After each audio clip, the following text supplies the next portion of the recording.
मेरठ में जनसंख्या समाधान फाउंडेशन के उत्तर प्रदेश अध्यक्ष रविंद्र गुर्जर ने एक प्रेस कॉन्फ्रेंस की और ज्योति त्यागी पर 3 करोड़ 50 लाख रुपए की कथित धोखाधड़ी का गंभीर आरोप लगाया।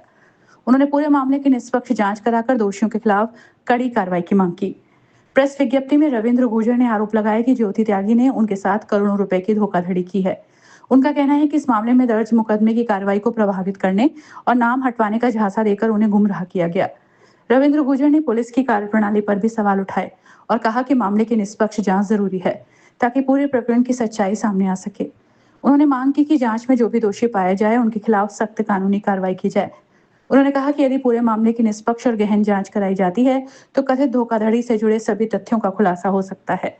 हालांकि इस मामले में दूसरे पक्ष की ओर से अभी तक कोई प्रतिक्रिया सामने नहीं आई है। पुलिस स्तर पर भी आधिकारिक बयान का इंतजार है। देखो, हमारे साथी है रविंद्र गुर्जर जी, जो भाजपा से भी जुड़े हुए हैं। इन्होंने इनके गांव के पास उल्धन पड़ता है, वहीं से कुछ जमीन का सौदा किया और जमीन का सौदा जिनसे किया उनका नाम है ज्योति आदेश वंश और वंशमणि, और 3.5-4 करोड़ का लेन देन भी हुआ। इसमें इनका एग्रीमेंट भी हुआ, लेकिन एग्रीमेंट के बाद अब वो बेनामे से नकार गए और इनका पैसा हड़प कर लिया। उसमें मुकदमा भी दर्ज हो गया, लेकिन जो और ये मुकदमा आपका 9 नवंबर 2025 में मुकदमा लिखा गया। 9 महीने के लगभग इस मुकदमे को हो गए। इसमें जो है 3 बार ही अब तक पुलिस ने दबिश दी। इतना लंबा समय इसमें हो गया। उनके खिलाफ 67, 68, 71, 120 भी इसमें कार्रवाई भी होगी, लेकिन जो जांच अधिकारी है वे अपनी जिम्मेदारी न निभाया है और जो दोषी हैं उनसे अपनी सांठ गांठ करके अपना खर्चा अपना पैसा ठीक ठाक ले लें उनसे और चुप बैठ जाए इसमें।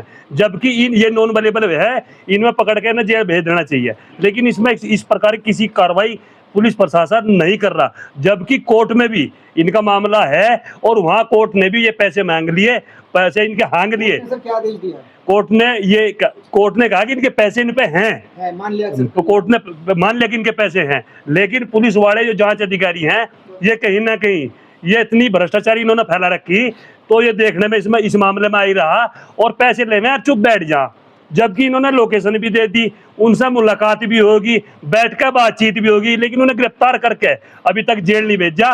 और जो इसमें 4 दोषी है, इन 4 दोषी में जो फिलहाल जो राजेंद्र नाम के जांच अधिकारी है उन्होंने इसमें 2 के नाम भी निकाल दिया पैसे लेके, जबकि केस डायरी में है, सब जगह है, लेकिन अपना एक जो है कोई कागज पे लिख के जो प्रमाण पत्र कोर्ट में आता वो दे दिया।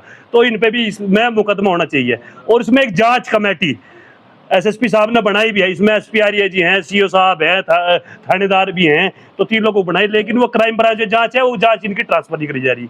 तो इसमें एक तो जांच अधिकारी बदला जा, ईमानदार आदमी, क्राइम ब्रांच जांच है इनके पास आवे, और इसमें जो है इन्हें न्याय मिला, इनके पैसे मिले और इनकी गिरफ्तारी करके जो ये मुलजिम है इन्हें चरक गिरफ्तारी करके जेल भेजा जा। अगर नहीं भेजते तो 20 तारीख में, यही 20 तारीख आ रही, कलेक्ट्रेट में धरना होगा और अनिश्चितकालीन होगा। ये मत कह देना कि ये गुज्जर बागी हो गए। ये मुकालता शासन प्रशासन अपने दिमाग से बिल्कुल काट दे। हमारे भाई के पैसे, इनके ईमानदारी के पैसे हैं, इनके नंबर 1 के पैसे हैं, कोर्ट ने भी हांग रखा। तो इसमें जो जांच अधिकारी है ये बदल कर तुरंत ईमानदारी से इनकी जांच हो, गिरफ्तार करके जेल भेजा जा और इन्हें न्याय मिला हमारे भाई को।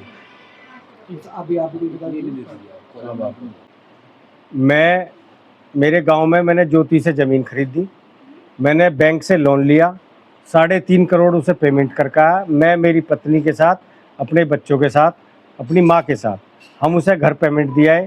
पेमेंट देने के बाद वो 1-2 दिन करके उसने 2 महीने निकाल दिए। 2 महीने बाद हमने 12 नवंबर को पुलिस में FIR दर्ज करी। FIR दर्ज करने के बाद इसमें 1 महीने तक थाने ने जाँच करी। 1 महीने तक जो जाँच करी वो जांच अधिकारी भी मैनेज हो गया, पर उसने सीओ साहब को पता चल गया, सीओ साहब ने उसको सस्पेंड, एसएसपी से कहकर सस्पेंड करा दिया। जब वो सस्पेंड हो गया तो ये जांच अधिकारी जो अब नियुक्त हुआ है इसने मेरे पास खबर भेजी कि ये जांच मुझे दिलवा दो, क्योंकि ये पहले से मिला हुआ था, मुझे जानकारी में था नहीं। जब से इस पर जाँच गई है, 7 महीने 8 महीने इस पर जाँच हो गए, इसने तो कुछ करा नहीं और उल्टा कोर्ट में ये कागज़ लगा दिया कि ये 2 नाम विलुप्त किए जाते हैं। उसका मेरे पे सर्टिफाइड कॉपी है जो इसने कोर्ट में कागज लगाए। हाँ, जज ने इनसे मांग लिया कि अपनी केस डायरी लाओ, तुम्हारी केस डायरी में क्या है।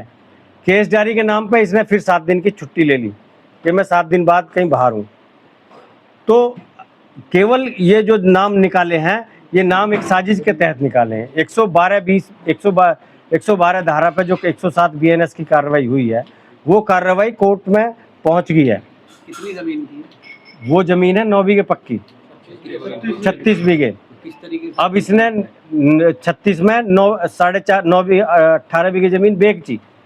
12 तारीख को मेरा FIR हुई है, मेरे पैसे ट्रांसफर हुए हैं। 13 तारीख को इसने दूसरे को बैनामा कर लिया आधी जमीन का। आपका ही बैनामा हो गया था? मेरा बैनामा हो जाता तो कोई दिक्कत ही नहीं है। फिर ये मेरे बैनामा करने नहीं आई। अब मेरे से पैसे ले लिए और दूसरे से भी ले लिए, तो 7 करोड़ हो गए ना।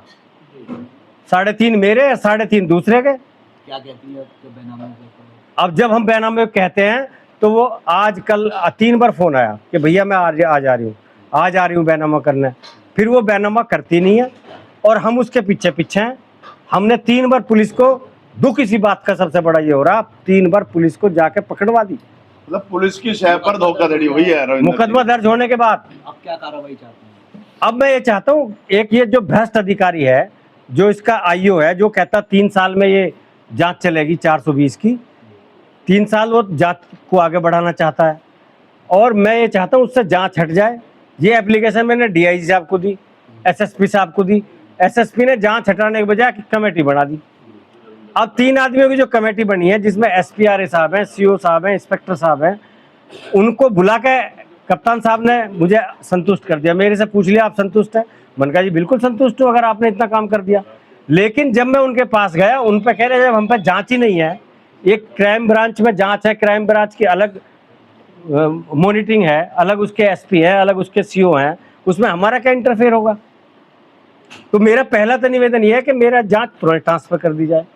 तुरंत जांच ट्रांसफर करके जो खरकोदा की, इसमें खरकोदा के कई ईमानदार पुलिस अधिकारी हैं जिन्होंने मेरी साथ पूरा उसकी प्रॉपर्टी सीज की है, उसके बैंक अकाउंट सीज किए हैं, उन्हें सब कुछ ईमानदारी से पता है।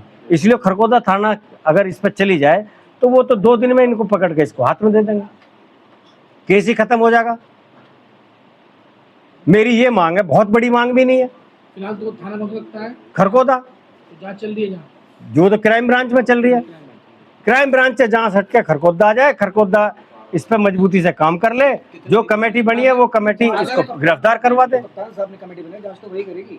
जांच वही करेगी, हमारा भी कोई अलग में वो नहीं है। जो कप्तान साहब ने कमेटी बनाई है, तो फिर क्या करते हैं आगे? है? आगे की कार्रवाई क्या रहेगी? आगे क्या रहेगा? अगर संतुष्टि नहीं है तो 20 तारीख में तो आंदोलन करेंगे। आंदोलन जब तक जारी रहेगा जब तक हम वहाँ से मर के नहीं आएंगे। न्याय नहीं मिलेगा। मुखिया गुजर क्या वापस आ जाएगा? नहीं, बस जो प्रकरण बताया गया, मेरी पथिक सेना, मैं मुखिया गुजर हूँ और पथिक सेना मेरा सामाजिक संगठन का पूरे इस प्रकरण में समर्थन है। अपनी राय हमें कमेंट में जरूर बताएं और ऐसे ही लेटेस्ट अपडेट्स के लिए हमारे चैनल रॉयल बुलेटिन को लाइक, शेयर और सब्सक्राइब करना ना भूलें।